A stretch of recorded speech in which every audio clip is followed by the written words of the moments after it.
Hello, my dear gardening friends. I'm back into my garden. Weather is cooperating. It's almost New Year's Eve and my dreams are mighty for the next season. I'm going to walk through the garden and show you around what's happening and what my latest plans are for the garden.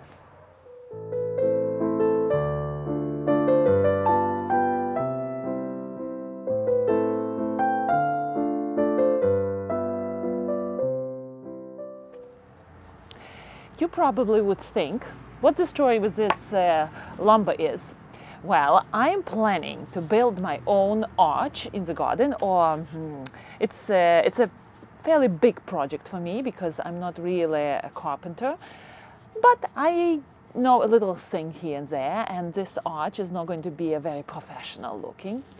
But the thing is that the weight-bearing posts must be treated because I want that arch to be long-lived. So I decided that the main posts would be thick, big and treated. This post was in my garage and I'm bringing it outside today because I wanted to start aging outside, and this post will start spending its time outside here. It's not going to be losing its color very soon. I like to have a gray color in the garden, not this beautiful seasoned beige color. But it will take a year for this color to disappear, which I have to have patience, right? We have to have patience in the garden. So I'm going to look around for treated aged posts. If I can find them, I will buy them. But if not, I will buy freshly treated posts from the store.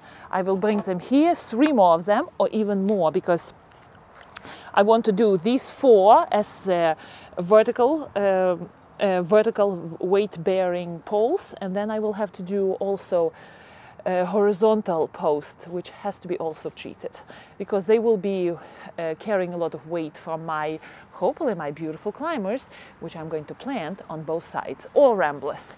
The decision has to be still to be made.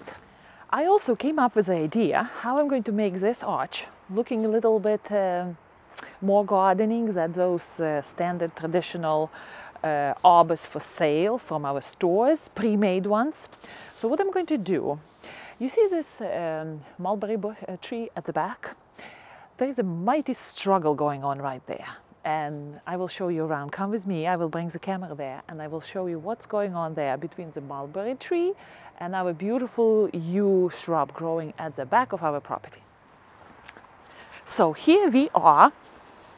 As you can see, here we have this mulberry tree, which is growing quite mighty. And I don't like that it's starting to reach over our pergola and taking care of, after all the sun, taking away all the sun, grabbing all the sun rays from my beautiful generous gardener rose. So this generous gardener rose, as a result, is performing less in shade now.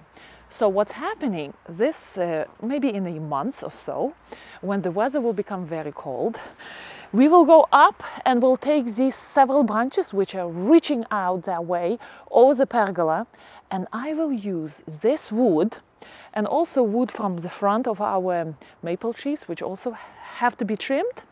I will use this wood to make my new arch a little bit different, to add my that little touch of artistic look to my new arch, which is going to happen right there. That arch, as I told you before, is going to be gone, and instead of it there would be a different arch which I'm going to build myself. So this is a plan. I will make sure that those limbs of the tree are trimmed. We have more space because, as you can see, there is a mighty fight going on right now between our beautiful yew shrub, which is let grow as it wants, and beautiful yews are so beautiful and dependable. They're going to live here for many, many, many years, growing into the mulberry tree. But I don't want mulberry tree to give business to everybody here with those overreaching limbs, you know, overreaching branches. I understand trees wants to reach to the sun, but it's in our power to control it in our gardens. So as a result, this generous gardener will get more sun, But you know what? I realized that this generous gardener was planted in not a right spot here.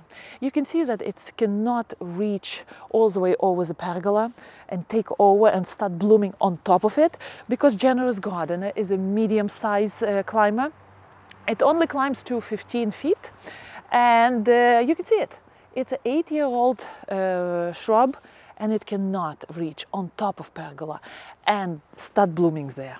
So what I'm thinking in this garden, the generous gardener is on grafted rootstock. So the life of grafted rootstock is not long, 10-15 years. In good conditions, 15 years. And this climber is 8 years old. So I understand that at some point it will start declining in its performance. And what I'm going to do, I'm going to probably, in a very sneaky little way, underplant it here with some sort of a very vigorous rambler. And this rambler in several years will take over, and at some point I will take generous gardener down. So this slow replacement will happen. I don't like to do the replacement very sharply. Take down the shrub and there is nothing on that spot for several years. Hopefully the rambler will find its way through, and this way the change is not going to be noticeable very much. In January, I usually trim mightily this butterfly bush all the way to this size. And butterfly bush is one of those very forgiving plants. It needs to be trimmed on a regular basis, because once a year, not on a regular basis, once a year in cold weather, because it will just flop. I remember one year when we moved in and this butterfly bush was very small, fairly small, this height maybe, and we didn't trim it that winter. And guess what? Next year it just flopped under the weight of its flowers and opened up the center. So after that, I said to myself, okay, I got the lesson. I'm going to trim you every year.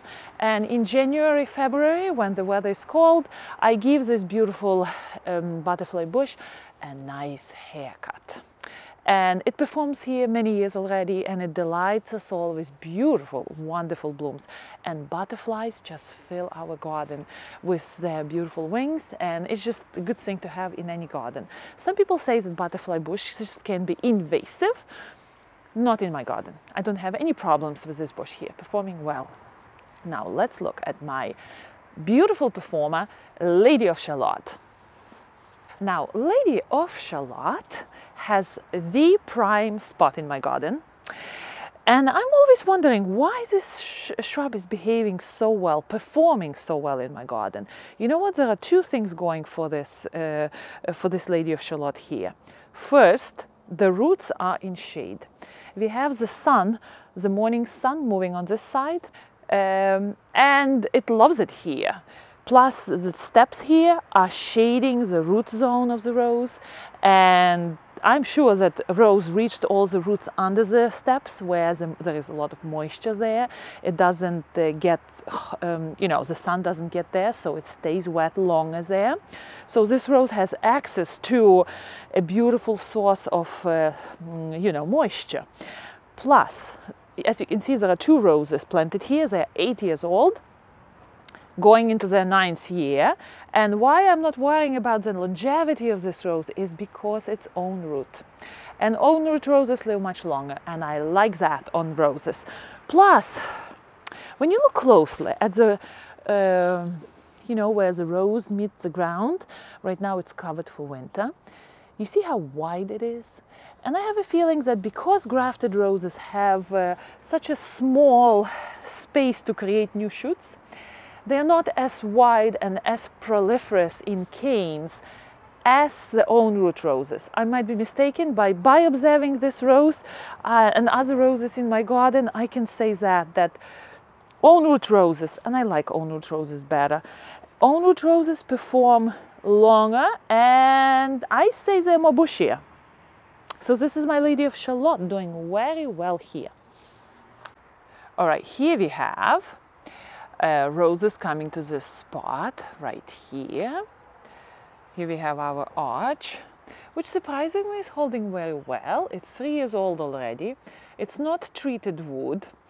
I was afraid when I was building it that it's not going to be living for a long time. It is 3 years already and going strong. As you can see, bark is peeling, but the wood itself is very strong. Now, near this arch, I'm going to plant my roses. The soil is already ready for it, and the busy digging would be happening soon in March. Now, I wanted to tell you about the privacy hedges. This, what we have here, is our very fast growing, well, privet hedge. And privet hedge is a very fast growing hedge. We came here when it was growing here already, well established. And my suggestion is, if you have something like this, fast growing thing, high maintenance thing, do yourself a favor. When you trim it, make sure you go into fall with a well-trimmed privet hedge or whatever fast-growing thing you have in the garden, because just think about this.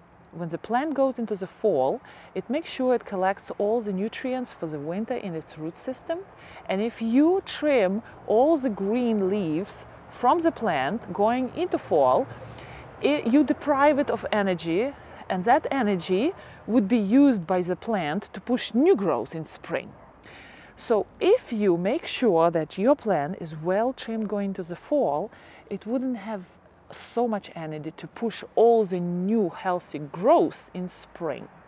But if you want your hedges or your plants to create beautiful, bushy, new healthy growth in spring, you trim it in spring.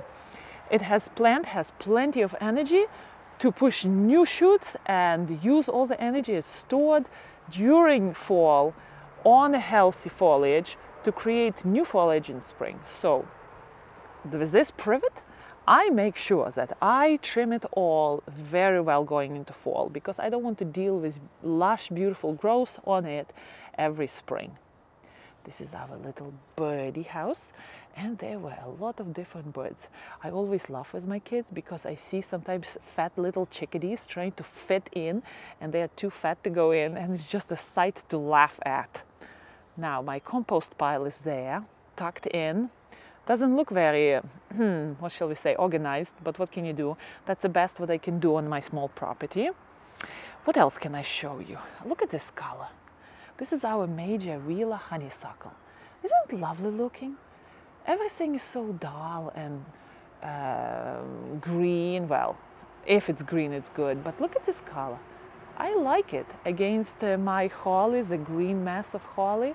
These cheerful berries are quite nice looking right now at the beginning of winter. And plus yellow color adds a little bit of charm to the garden.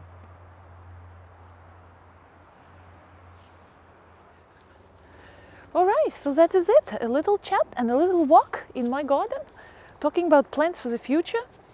I ordered quite a few amount of roses for next spring. That's an adventure in its own. I will talk to you about that, about rose order in my next videos. But I want to tell you that enjoying your gardens is a great thing. I want to wish everybody a happy new year, and I will see you next time. Happy gardening!